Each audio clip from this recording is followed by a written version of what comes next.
I'm Cory Quirino, 71 years young. I am from Muntinlupa. Health conditions. Lahat tayo siguro merong karamdaman, di ba? O yung mga health challenges na kailangan natin ayusin.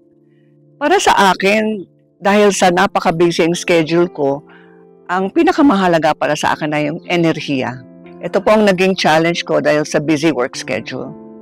At naghahanap ako ng lifestyle changes na siyang makakatulong sa aking mga health goals.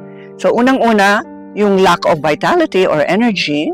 At pangalawa, yung aking chronic allergic rhinitis. Siguro dahil sa sobrang hectic ang buhay, siguro lahat naman tayo ay napaka-busy. At kung hindi tayo magbibigay ng panahon para sa sarili, ayan, lalabas na yung mga health challenges po natin. Ako, kapag meron po akong allergic rhinitis, ayan, compromise na ang aking boses, ang aking lalamunan.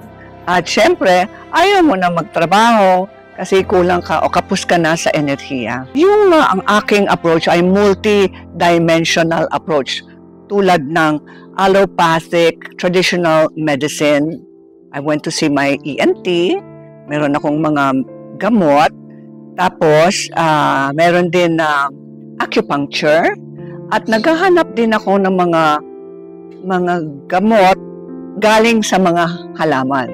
Para sa akin, gamot galing sa mga halaman na mataas ang kanilang nutritional value tulad ng acai berries, at nakita ko na meron na dito sa Pilipinas yung organic acai berries.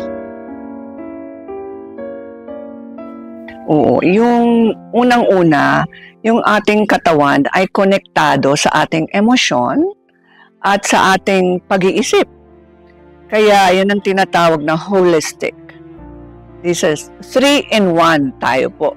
Hindi lamang ang ating katawan. Kaya kailangan, kung gusto natin humaba ang ating buhay at magkaroon ng mas magandang pangarap sa buhay, kailangan na multi-dimensional approach din ang ating lifestyle. Tulad ng mga kinakain at iniinom po natin, tulad ng ehersisyo, tulad ng ating sapat at tamang pagtulog, at ang ating stress management techniques. Sa aking pag-aaral, dahil ang pinaka-paninindigan ko ay wellness, ang kabuuan ng katawan, kaisipan at kaluluwa. Sa aking pag-aaral, yun po natuklasan ko na ang sanhi ng karamdaman ay inflammation. At yung inflammation na yun ay galing sa uri ng pamumuhay po natin, tulad ng sobrang stress, hindi mataas sa nutrisyon ang ating pagkain, at pangatlo, wala tayong stress management. At para ayusin po natin yung inflammation sa ating katawan na para hindi po tayo magkaroon ng karamdaman, kailangan ayusin po natin yung inflammation na yun sa pamamagitan ng pagkain at pag-inom ng mga masusustansyang gulay, prutas, in order to combat inflammation. Kailangan kalabanin po natin yan. At ang pinakamagandang paraan ay kumain po tayo ng mga pagkain na masustansya.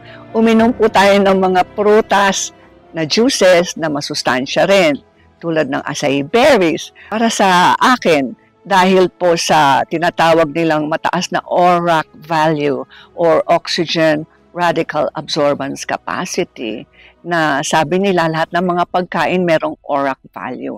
Hinahanap ko talaga yung pinaka pagkain na mataas sa ORAC value, na ang kalaban niya or kalaban ng inflammation ay ang pagkain na mataas sa ORAC value, tulad ng organic acai berries.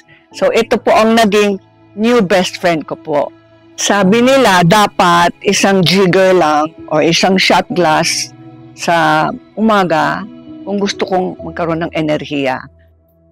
I guarantee really it works, because Matagal ko nang iniinom yung organic acai berries at siguro higit na 10 taon na.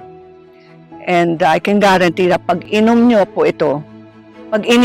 ninyo ito at walang laman ng tiyan, after taking 2 glasses of water sa umaga, ay mararamdaman mo na yung ginawa ng acai berries. Dahil po, number 1 para sa akin ay yung enerhiya.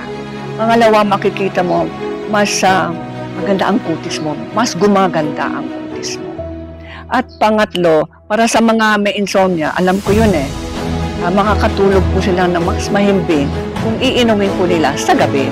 Yes, nakatulong po dahil mataas sa ORAC value ang organic acai berries.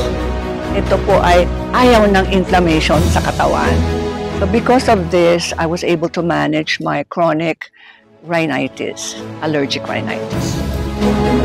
Kadalasan po, marami pong lumalapit sa akin at humihingi ng payo kung paano po magkaroon ng mas magandang kutis, magkaroon ng mas malakas na katawan.